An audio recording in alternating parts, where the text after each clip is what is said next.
Hi, thank you for joining me today. We are casting on again with the loop method today. I use the thumb loop method to cast on if I want a loose edge to my knitting, and it's quite simple to learn. I can get a good fast rhythm going as soon as you understand how it works. Do let me know how you get on with it and when you might use it when you're knitting. Here we go.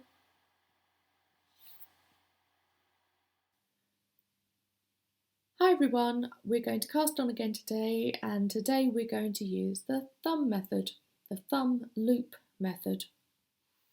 So it's very similar to the loop method, but this time we're going to have a slightly longer length as we start with the slip knot. So let's just give ourselves just a few lengths of yarn in the right hand. So we're going to make the slip knot now. And as you can see, again, I've pulled the yarn from the centre of the ball, and that makes life easier as you start to knit. I'm going to use these two fingers in my right hand to make the slip knot. So around near the tips, around near the knuckles, pick up my needle, underneath the first loop, over the second one, and pull that second loop through. And we have our slip stitch. So we use the yarn from the ball in the right hand and the yarn that is loose in the left hand. Now again, we're going to hold the yarn as if we were making the loop cast on stitch. So just hold it in your left hand and get your thumb ready to create some stitches.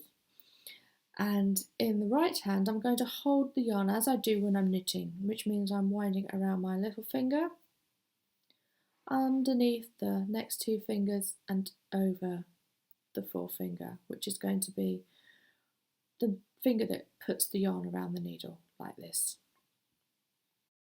Go. So the thumb goes underneath and over the yarn on the left hand. Then I put the needle through that loop and I knit it.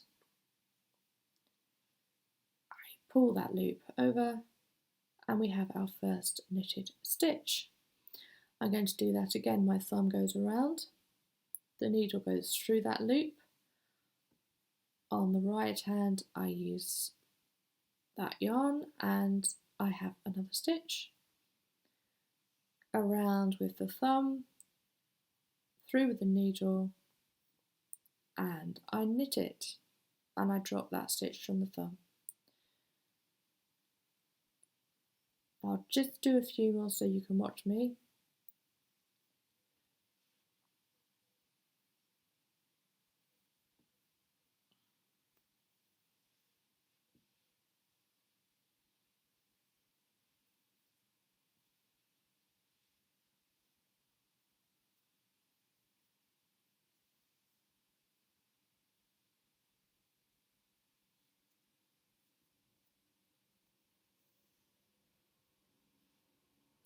Now, as you notice, we're actually knitting this first row, and the knitted stitches are on the right needle, the right hand needle.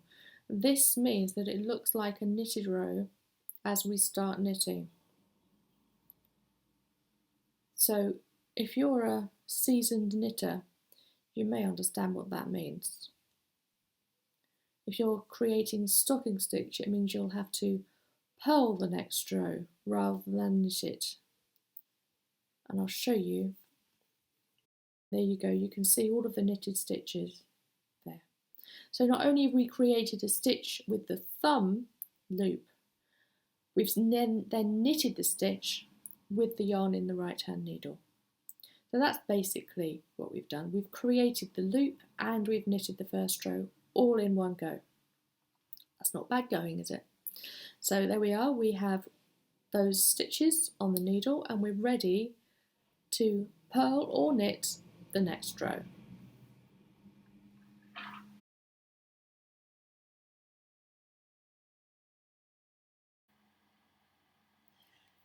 Thank you for joining me here today. More casting on videos and all sorts of other knitting Q&A videos and knitting e-courses can be found on my website knitwithhannah.co.uk and on my YouTube channel Knit with Hannah. Please share any questions or requests for videos in the comments below. You can find me on Instagram.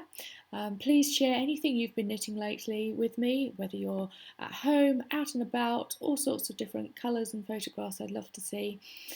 @Knit with Hannah, hashtag Knit with Hannah. See you again soon. Bye.